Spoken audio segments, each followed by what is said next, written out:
میرے واجب الاحترام قابل سب احترام دوستوں بھائی بزرگوں، آج اسلامی مہینے رجب کی 19 تاریخ ہے۔ اسی رجب کے مہینے کے بارے میں احادیث میں بڑی فضائل وارد ہوئے ہیں۔ ایک تو یہ کہ آپ صلی اللہ علیہ وسلم کو رجب کے مہینے کا بڑی شدت سے انتظار رہتا تھا۔ کیوں کہ رجب جو محترم 4 مہینے ہیں جن کو قرآن پاک نے محترم مہینے کہا ہے، حرمت والے مہینے کہا ہے، وہ 4 ہیں، ان میں سے ایک رجب ہے۔ تو جیسے ہی رجب کا چاند چڑھتا تو آپ صلی اللہ علیہ وسلم ایک دعا کیا کرتے تھے، اللہم بارک لنا فی رجب و شعبان وبلغنا رمضان۔ اے اللہ ہمارے لیے رجب اور شعبان کے مہینے میں برکت نازل فرما اور ہمیں رمضان مبارک نصیب فرما۔ تو رجب مبارک مہینہ ہے، شعبان بھی مبارک مہینہ ہے، رمضان تو اس میں تو کوئی شک ہے ہی نہیں کہ وہ تمام مہینوں میں سب سے زیادہ برکتوں والا، عظمتوں والا، شانوں والا مہینہ ہے۔ تو یہ مہینہ جس کا آدھے سے زیادہ حصہ گزر چکا ہے، یہ بھی آپ صلی اللہ علیہ وسلم کی مبارک دعا کی برکت سے بابرکت مہینہ ہے۔ اس مہینے کے اندر ایک بہت ہی بڑے جلیل القدر صحابی رسول کاتب وحی سیدنا امیر معاویہ رضی اللہ تعالی عنہ دنیا سے رخصت ہوئے 22 رجب، جو 3-4 دن بعد تاریخ آنے والی ہے، 22 رجب۔ اس تاریخ میں حضرت امیر معاویہ رضی اللہ تعالی عنہ جیسی بہت بڑی ہستی دنیا سے رخصت ہوئی۔ ہمارے لیے بڑا ایک لمحہ فکریہ ہے کہ آج ہم اپنی تاریخ سے بالکل ناواقف ہو چکے ہیں، دور ہو چکے ہیں۔ اتنے بڑے بڑے جلیل القدر لوگ، ان کی کیا ہسٹری ہے، ان کے کیا کارنامے ہیں، انہوں نے دین کے لیے کتنا کچھ کیا، کتنی قربانیاں دی، جن کی وجہ سے آج ہم مسلمان ہیں، ہم ایمان والے ہیں، ہم نماز روزہ کرتے ہیں، قرآن ہمارے پاس محفوظ حالت میں ہے۔ یہ ویسے تو نہیں ہو گیا کہ اللہ تعالیٰ نے ویسے ہی ہمیں یہاں کے تمام بر صغیر والوں کو ماں کی گود میں ایمان کی دولت دے دی، ویسے تو نہیں ہو گیا، یہ کوئی اتفاق نہیں ہے۔ اس کے پیچھے بہت بڑی بڑی قربانیاں ہیں، اور وہ کون لوگ ہیں جن کی قربانیوں سے ہم تک یہ سارا کچھ نظام پہنچا ہے، وہ ان کی تاریخ سے آج ہماری نوجوان نسل بہت دور ہے۔ بلکہ ایک عجیب قسم کی افسانوی قصے اور کہانیاں ان جیسے لوگوں کے بارے میں ہمارے ہاں پھیل چکی ہیں۔ حضرت امیر معاویہ رضی اللہ تعالیٰ عنہ کا جب بھی آج کی نوجوان نسل کے سامنے نام لیا جائے تو وہ ان کے ذہن میں صرف ایک ہی خاکہ آتا ہے کہ امیر معاویہ تو وہ ہیں کہ جو حضرت علی رضی اللہ تعالیٰ عنہ کے مقابلے میں صفین کے میدان میں لڑنے کے لیے آئے تھے اور ایک لشکر کے قائد اور لیڈر تھے، یہ تو وہی امیر معاویہ ہیں۔ صرف یہی ایک چیز کیوں ان کے ذہن میں آتی ہے کہ آج ہمارے جو سورس آف علم ہے، ہمارا علم جہاں سے حاصل ہوتا ہے وہ صرف اور صرف انٹرنیٹ ہے۔ ہمارے نوجوان نسل نہ قرآن سے کوئی واسطہ، نہ احادیث سے، نہ سیرت نبویہ سے، نہ صحابہ کی مکمل ان کی سوانح سے کوئی واسطہ، بس ہمارا تمام کا تمام ذریعہ علم وہ انٹرنیٹ ہے۔ انٹرنیٹ میں جو کچھ بتایا جا رہا ہے، دکھایا جا رہا ہے، اسی پر ہمارا کامل اعتبار ہے، کامل اعتماد ہے، جس کی وجہ سے آج وہ بڑی بڑی ہستیاں تاریخ کے ظلم کا شکار ہو گئی۔ آج کی ہماری نسل اس امیر معاویہ کو تو جانتی ہے کہ جو حضرت علی رضی اللہ تعالیٰ عنہ سے لڑنے کے لیے میدان میں اترے تھے، لیکن وہ امیر معاویہ گم ہو چکے ہیں کہ جن کو آپ صلی اللہ علیہ وسلم پیار کیا کرتے تھے، محبت بھری نگاہ سے دیکھا کرتے تھے اور آپ کے منظور نظر تھے۔ آپ کی بہت ہی پیاری بیوی رملہ ام حبیبہ رضی اللہ تعالیٰ عنہ، ام حبیبہ رضی اللہ تعالیٰ عنہ آپ صلی اللہ علیہ وسلم کی ازواج مطہرات میں سے ہیں، اور آپ کا نام رملہ ہے، ام حبیبہ لقب یا کنیت ہے، اور یہ حضرت ابو سفیان رضی اللہ تعالیٰ عنہ کی صاحبزادی ہیں اور حضرت امیر معاویہ رضی اللہ تعالیٰ عنہ کی ہمشیرہ ہیں۔ اتنا قریبی رشتہ آپ صلی اللہ علیہ وسلم سے حضرت امیر معاویہ کا، اور صرف اتنا نہیں بلکہ آپ صلی اللہ علیہ وسلم کی ایک بہت ہی مبارک بیوی حضرت ام سلمہ رضی اللہ تعالیٰ عنہ، ان کی ایک حقیقی بہن تھی، رقیبہ نام تھا، شاید میرے ذہن سے اب نکل چکا، رقیبہ یا صغیرہ نام تھا، وہ حضرت امیر معاویہ رضی اللہ تعالیٰ عنہ کی زوجہ ہیں۔ یعنی حضرت امیر معاویہ کی رشتہ داری جناب نبی کریم صلی اللہ علیہ وسلم سے بہت زیادہ مضبوط ہے کہ آپ کی بیوی کے بھائی بھی ہیں اور آپ کی بیوی کی ایک بہن آپ کے نکاح میں ہے۔ صرف یہاں تک رشتہ داری ختم نہیں ہوتی بلکہ حضرت حسین رضی اللہ تعالیٰ عنہ کی ایک ساس وہ حضرت امیر معاویہ رضی اللہ تعالیٰ عنہ کی ہمشیرہ ہے۔ اور اسی ہمشیرہ کا ایک بھانجا حضرت حسین رضی اللہ تعالیٰ عنہ کا نواسہ ان کا حضرت امیر معاویہ رضی اللہ تعالیٰ عنہ کی ہمشیرہ کی بیٹی کا ایک بیٹا، یعنی حضرت حسین کا ایک بیٹا میدان کربلا کا شہید بھی ہے، شہید کربلا۔ علی اکبر کا نام آپ نے سنا ہوگا، علی اکبر کے میدان کربلا میں شہید ہوئے تھے۔ یہ وہ ہے جو حضرت حسین رضی اللہ تعالیٰ عنہ کے بیٹے ہیں، اور ان کی ماں کا نام لیلہ ہے، اور لیلہ حضرت امیر معاویہ رضی اللہ تعالیٰ عنہ کی ہمشیرہ کی بیٹی ہے۔ اتنی قریبی رشتہ داریاں آپ صلی اللہ علیہ وسلم سے اور اہل بیت سے، اور بھی بہت ساری رشتہ داریاں ہیں۔ بات کرنے کا مقصد صرف رشتہ داریاں بتانا مقصود نہیں ہے، بلکہ آپ رضی اللہ تعالیٰ عنہ کی عظمت، آپ کی شان، آپ کے مناقب اور فضائل جو احادیث میں وارد ہوئے ہیں، جن سے آج امت غافل ہے، وہ چند ایک بتانا مقصود ہے۔ آپ رضی اللہ تعالیٰ عنہ ان ایک تو صحابہ کرام رضوان اللہ علیہم اجمعین کی مبارک صف میں شامل ہیں۔ حضرت مولانا یوسف لدھیانوی رحمۃ اللہ علیہ، جو بنوری ٹاؤن کے بہت بڑے استاد ہیں، شیخ الحدیث ہیں، وہ شہید ہو چکے ہیں۔ ان کے سامنے کسی نے صحابہ کے بارے میں کوئی چھوٹی بات کہی کہ صحابہ تو جس طرح آج مرزا انجینئر کہتا ہے، جو جہلم کا ایک فتنہ ہے، آج ہماری نسل ان کو بہت سنتی ہے، وہ یہ کہتا ہے کہ صحابہ اور ہمارے درمیان کوئی فرق نہیں ہے، ہم بھی ایمان والے، صحابہ بھی ایمان والے، یعنی ہم ان کے برابر ہیں۔ حالانکہ صحابہ کا ایمان تو وہ پہاڑوں سے بھی زیادہ مضبوط ہے، جن کی ایمان کی گواہی اللہ نے دی ہے، اور جن کے صحابہ کی کیا فضائل بیان کریں۔ وہ کہتے ہیں کہ ان کے اور ہمارے درمیان صرف ایک فرق ہے کہ انہوں نے آپ صلی اللہ علیہ وسلم کی زیارت کی اور ہم نے نہیں کیا، بس باقی کوئی ہم میں کوئی فرق نہیں ہے۔ یعنی صحابہ اپنے آپ کو صحابہ کے برابر کر دیا۔ کہاں صحابہ؟ آپ صلی اللہ علیہ وسلم کا فرمان ہے کہ اللہ تعالیٰ نے جب مجھے بنانا چاہا تو کائنات کے تمام انسانوں کو دیکھا، آدم علیہ السلام سے لے کر کائنات میں جتنے پیدا ہونے والے انسان ہیں ان سب کو دیکھا، ان میں سب سے زیادہ جس کو اللہ نے پسند کیا نا، وہ میری ذات ہے۔ اللہ تعالیٰ نے سب لوگوں میں سے، کروڑوں لوگوں میں سے مجھے چنا ہے۔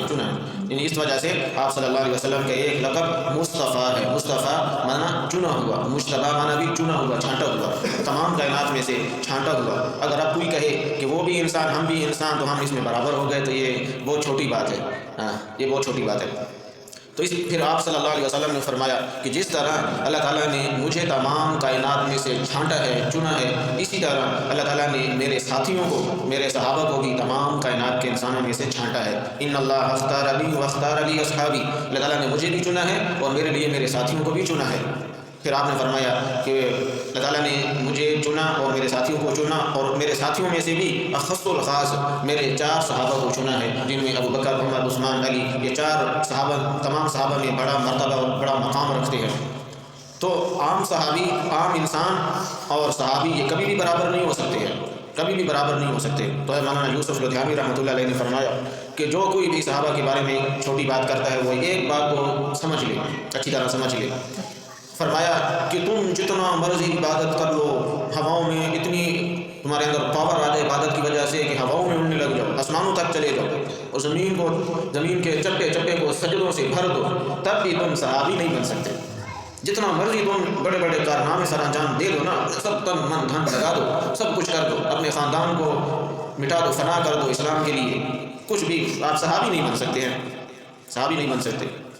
تو صحابیت کا جو شرف ہے یہ اللہ تعالیٰ کا عطا کردہ ہوتا ہے۔ انسان اپنی عبادت سے، اپنے کسب سے، اپنے اختیار سے کوئی بھی صحابی نہیں بن سکتا ہے۔ تو حضرت امیر معاویہ رضی اللہ تعالیٰ عنہ انہی صحابہ میں سے ایک فرد ہے۔ اور صحابہ کے بارے میں قرآن کیا کہتا ہے؟ قرآن یہ کہتا ہے وَكُلًّا وَعَدَ اللَّهُ الْحُسْنَى، اے نبی جی ہم نے آپ کے تمام ساتھیوں کے لیے، تمام کے تمام ساتھیوں کے لیے حسنہ کو مقرر کر دیا ہے۔ حسنہ، وَكُلًّا وَعَدَ اللَّهُ الْحُسْنَى، یہ اس میں ہے سورہ حدید 27ویں پارے کی آخری صورت۔ حسنہ کس کو کہتے ہیں؟ دوسری آیت میں 17ویں پارے کی اللہ تعالیٰ فرماتا ہے ان الذین سبقت لهم من الحسنى اولئک عنها مبعدون، کہ بے شک وہ لوگ جن کے لیے حسنہ کا وعدہ ہو چکا، وہ جہنم سے دور ہو چکے۔ یعنی صحابہ کے بارے میں قرآن یہ کہہ رہا ہے کہ تمام کے تمام صحابہ، چاہے وہ مرتبے کے لحاظ سے چھوٹے ہوں بڑے ہوں، آپس میں تو ان کے تفاوت ہے درجات میں۔ ابو بکر جیسا کوئی صحابی نہیں بن سکتا، ان کے بعد عمر جیسا کوئی نہیں بن سکتا، ان کے بعد عثمان جیسا کوئی نہیں بن سکتا۔ اسی طرح درجہ بدرجہ ان کی درجہ بندیاں تو ہیں، لیکن سارے کے سارے صحابہ، ان کے بارے میں قرآن کا یہ قطعی فیصلہ ہے کہ وہ سارے کے سارے جنتی ہیں، سارے کے سارے جنتی ہیں۔ چاہے ان کے آپس میں جیسے بھی تعلقات ہوں. ہمیں کیا بتایا جاتا ہے، کیا دکھایا جاتا ہے کہ صحابہ میں تو آپس میں بڑی جنگیں بھی ہوئی ہیں، آپس میں لڑائیاں ہوئی ہیں، یہ کیسے ہو سکتا ہے؟ حضرت علی رضی اللہ تعالیٰ عنہ سے پوچھا گیا. حضرت علی رضی اللہ تعالیٰ عنہ تو خلفائے راشدین میں سے بھی ہیں اور عشرہ مبشرہ میں سے بھی ہیں. عشرہ مبشرہ ان 10 صحابہ کو کہا جاتا ہے کہ جن کے بارے میں حضرت صلی اللہ علیہ وسلم نے اپنی زبان اطہر سے کئی بار، ایک بار نہیں کئی بار جنت کی خوشخبری دی ہے. ابو بکر فی الجنہ، عمر فی الجنہ، عثمان فی الجنہ، علی فی الجنہ، طلحہ فی الجنہ، زبیر فی الجنہ، سعد فی الجنہ، سعید فی الجنہ، ابو عبیدہ بن الجراح فی الجنہ، عبد الرحمن بن عوف فی الجنہ. یہ 10 صحابہ ہیں جن کو عشرہ مبشرہ کہا جاتا ہے. یعنی یہ وہ صحابہ جن کو دنیا میں آپ صلی اللہ علیہ وسلم نے جنت کی خوشخبری دے دی، اور ایک مرتبہ نہیں کئی مرتبہ. ان میں سے حضرت علی رضی اللہ تعالیٰ عنہ، ان سے کسی نے پوچھا اے امیر المومنین، آپ کے خلاف جو لڑنے کے لیے آئے تھے صفین کے میدان میں، ان میں سے بھی کچھ لوگ مارے گئے اور آپ کی جماعت میں سے بھی کچھ لوگ مارے گئے، تو آپ کی جو جماعت کے جو قتل ہو چکے ہیں ان یعنی مرنے کے بعد ان کا کیا ٹھکانہ ہوگا؟ اور آپ کے مخالف جو آئے تھے لڑنے کے لیے، آپ سے لڑنے کے لیے، یعنی حضرت علی رضی اللہ تعالیٰ عنہ سے لڑنے کے لیے آئے تھے، ان کے جو فوت ہو چکے ہیں، قتل ہو چکے ہیں، ان کا آخرت میں کیا انجام ہوگا، کیا ٹھکانہ ہوگا؟ تو حضرت علی رضی اللہ تعالیٰ عنہ نے کیا فرمایا تھا؟ ان قتلانا وقتلاہم فی الجنہ، ہمارے شہید بھی جنتی ہیں، ان کے شہید بھی جنتی ہیں. آپس میں جو کچھ جنگیں ہوئی ہیں، کچھ رنجشیں ہوئی ہیں، کچھ لڑائی ہوئی ہے، وہ کسی مسئلے کی وجہ سے ہوئی ہے. یہ اختلافات ہوتے رہتے ہیں، لیکن اس کا مطلب یہ نہیں ہے جس طرح آج امت کو دکھایا جا رہا ہے اور ایک غلط لائن پہ لگایا جا رہا ہے چند ایک صحابہ کے بارے میں. تو حضرت امیر معاویہ رضی اللہ تعالیٰ عنہ آپ صلی اللہ علیہ وسلم کی بہت ہی قریبی ساتھیوں میں سے ہے، اور ان صحابہ میں سے ہیں کہ جن کو آپ صلی اللہ علیہ وسلم نے چن لیا تھا قرآن کی کتابت کے لیے. اس وجہ سے آپ رضی اللہ تعالیٰ عنہ کا ایک لقب کاتب وحی ہے. کاتب وحی یعنی قرآن کی یعنی وحی کو لکھنے والے. چند ایک صحابہ تھے جن میں حضرت زید بن ثابت رضی اللہ تعالیٰ عنہ بڑے مشہور ہیں، اور ان میں سے ایک حضرت امیر معاویہ رضی اللہ تعالیٰ عنہ ہے. حضرت امیر معاویہ رضی اللہ تعالیٰ عنہ آپ صلی اللہ علیہ وسلم کے ساتھ اکثر اٹھنے بیٹھنے والے تھے، ساتھ رہنے والے تھے. اور یہ وہ صحابی رسول ہے حضرت امیر معاویہ رضی اللہ تعالیٰ عنہ جو زمانہ جاہلیت میں بھی لکھنا پڑھنا جانتے تھے. آپ کو پتہ ہوگا کہ زمانہ جاہلیت کیوں کہا جاتا ہے؟ کیونکہ اس میں لکھنے پڑھنے والے کوئی نہیں تھے، نہ کوئی لکھنا جانتا نہ کوئی پڑھنا جانتا، لیکن چند ایک ایسے تھے جن کو اس وقت بھی لکھنا پڑھنا آتا تھا. ان میں ایک حضرت عمر رضی اللہ تعالیٰ عنہ اور ایک حضرت امیر معاویہ رضی اللہ تعالیٰ عنہ. اس وجہ سے آپ صلی اللہ علیہ وسلم نے حضرت امیر معاویہ رضی اللہ تعالیٰ عنہ کو قرآن کی کتابت کے لیے مقرر فرما دیا تھا. ابھی آپ کے سامنے جو قرآن ہوتا ہے نا، قرآن آپ کھولتے ہیں پڑھتے ہیں، پوری دنیا میں پڑھا جا رہا ہے، تو اس کے لکھنے والے کون تھے؟ حضرت امیر معاویہ رضی اللہ تعالیٰ عنہ. کیونکہ آپ صلی اللہ علیہ وسلم تو خود نہیں لکھتے تھے، آپ پر وحی نازل ہوتی، آپ کے قریب جو صحابی ہوتا جو کاتبین وحی میں سے ہوتا، آپ ان کو بلاتے، یہ فلاں آیت فلاں سورت کی فلاں جگہ پہ رکھ دو، یعنی فلاں جگہ پہ لکھ دو. وہ لکھتے تھے. تو آج پوری دنیا کے اندر اور قیامت تک جتنا بھی قرآن پڑھا جاتا رہے گا، فرقوں کے حساب سے وہ سب کس کے کھاتے میں جا رہا ہے؟ حضرت امیر معاویہ رضی اللہ تعالیٰ عنہ کے کھاتے میں جا رہا ہے. اور حضرت امیر معاویہ رضی اللہ تعالیٰ عنہ یہ شروع میں حضرت عمر رضی اللہ تعالیٰ عنہ نے ان کو گورنر بنایا تھا. آپ کو پتہ ہے حضرت عمر رضی اللہ تعالیٰ عنہ کتنے سخت قسم کے ڈسپلن کے پابند خلیفہ تھے، کسی کی ذرا سی بھی بات کو برداشت نہیں کرتے تھے. آپ کو پتہ ہو کتنے جلال والے حضرت عمر رضی اللہ تعالیٰ عنہ تھے.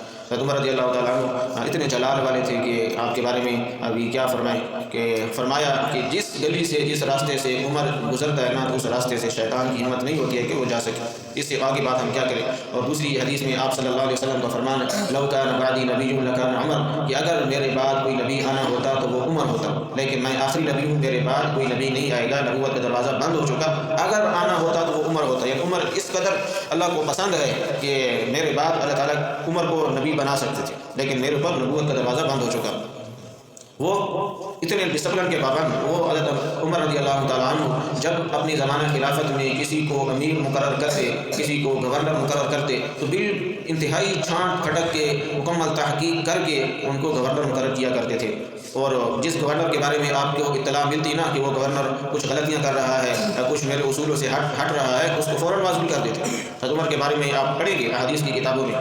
لیکن حضرت عمر رضی اللہ تعالیٰ عنہ نے حضرت امیر معاویہ رضی اللہ تعالیٰ عنہ کو اپنی زندگی میں شام کا گورنر مقرر کیا تھا، شام کا گورنر، اور مرتے دم تک معزول نہیں کیا.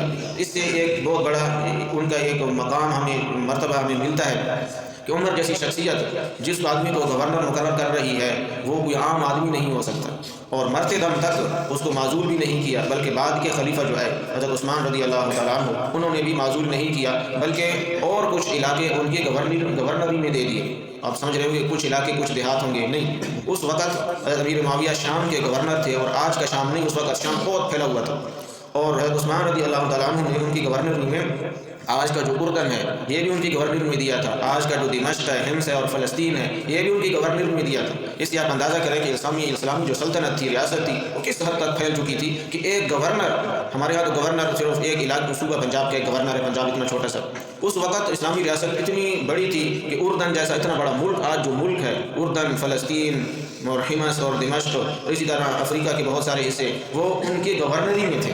تو جب گورنر کے پاس اتنی بڑی حکومت تھی تو اس وقت خلیفہ کے پاس کتنی بڑی حکومت ہوگی۔ جب حضرت امیر معاویہ رضی اللہ تعالیٰ عنہ خلیفہ بنے، یعنی حکمرانی میں آئے، تو آپ رضی اللہ تعالیٰ عنہ نے تمام جو روم تھا اور فارس تھا ان کے خلاف جہاد کیا، تو آپ کے ہاتھ پر اللہ تعالیٰ نے 60 لاکھ مربع میل کی زمین اللہ تعالیٰ نے مسلمانوں کو دے دی۔ 60 لاکھ مربع میل کے حکمران تھے حضرت امیر معاویہ رضی اللہ تعالیٰ عنہ۔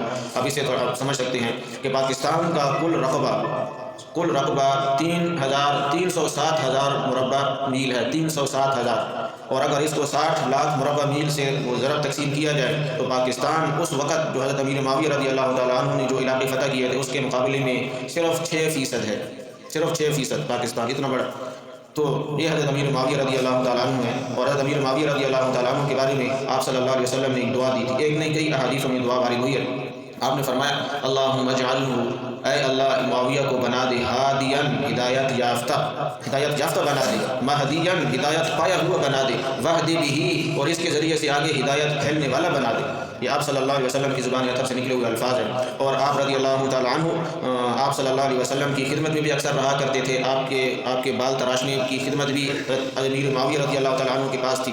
تو آخری وقت میں جب فوت ہونے لگے، 78 سال کی عمر تھی، سن 60 ہجری میں جب فوت ہونے لگے تو انہوں نے وصیت کی تھی کہ میں نے جو آپ صلی اللہ علیہ وسلم کے بال مبارک تراشے تھے نا وہ میرے پاس محفوظ ہے، ان بالوں کو جب میں مر جاؤں، مجھے جب قبر میں لٹانا تو ان بالوں کو میری آنکھوں میں اور میرے چہرے پر نہ پھیلا دینا، یہ میری نجات کا ذریعہ بن جائیں گی۔ اور اسی طرح آپ رضی اللہ تعالیٰ عنہ کے پاس آپ صلی اللہ علیہ وسلم کے کٹے ہوئے ناخن کے چند ٹکڑے بھی تھے، ان کے بارے میں بھی وصیت کی تھی کہ جب میں مر جاؤں قبر مجھے رکھنا تو وہ جو ناخن ہے نا وہ میرے چہرے پر پھیلا دینا، اور آپ کے ناخن میرے لیے باعث نجات ہوں گے۔ اسی طرح آپ رضی اللہ تعالیٰ عنہ کے پاس آپ صلی اللہ علیہ وسلم کی استعمال شدہ قمیص تھی، قمیص، وہ بھی آپ نے وصیت کی تھی جب مجھے کفن دینا تو یہ میرے کفن سے پہلے میرے جسم پر یہ پہنا دینا، یعنی میرے جسم کے ساتھ یہ بالکل مس ہو، ٹچ ہو، کہ اس قمیص کی برکت سے اللہ تعالیٰ مجھے، یعنی اللہ تعالیٰ سے مجھے امید ہے کہ اللہ تعالیٰ مجھے نجات عطا فرما دیں گے۔ ویسے تو تھے ہی نجات یافتہ، صحابہ کے بارے میں ہمارا عقیدہ اور نظریہ کیا ہے، تمام کے تمام صحابہ نجات یافتہ ہے، جنتی ہے، لیکن اس کے باوجود بھی یہ ساری کی ساری وہ فضائل ہیں، یہ مناقب ہیں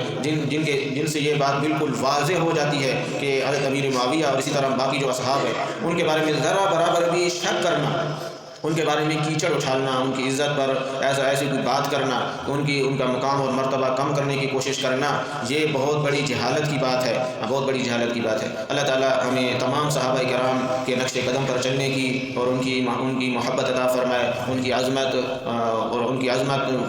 اللہ تعالیٰ ہمارے دلوں میں پیدا فرمائے۔ اللہ تعالیٰ ہم سب کو عمل کرنے کی توفیق عطا فرمائے، سنت عطا فرمائے۔